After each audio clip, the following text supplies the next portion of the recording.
Next, if x plus y equals to 230 and y minus x equals to 5, find y.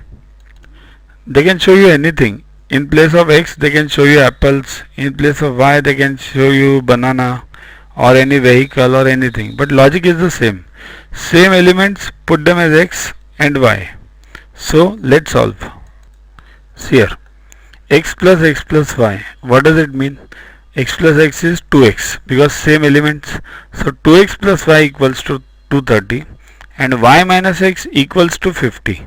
So what you find out the value of y. What will be y? Y equals to, take this x on other side of equals to, so this will become plus. Y equals to 5 plus x.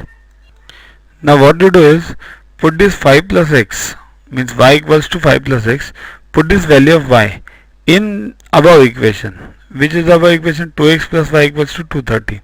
So instead of y, put 5 plus x. What will it become? So it becomes 2x plus 5 plus x equals to 230.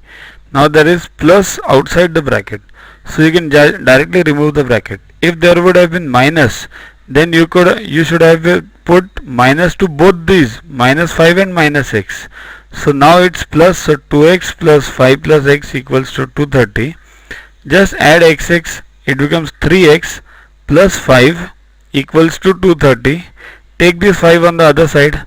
3x equals to 230 minus 5. So it becomes 230 minus 5 is 225. So 3x equals to 225. Now what is 3x? 3x means 3 multiply x. Now we have to find out x. So what you do is 3 multiply x. So this 3 comes on the other side. So it becomes, so x equals to 225 divided by 3 equals to 75.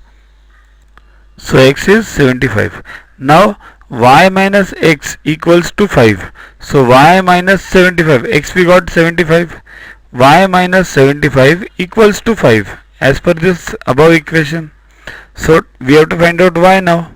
Take 75 on the other side, we get y equals to 5 plus 75 equals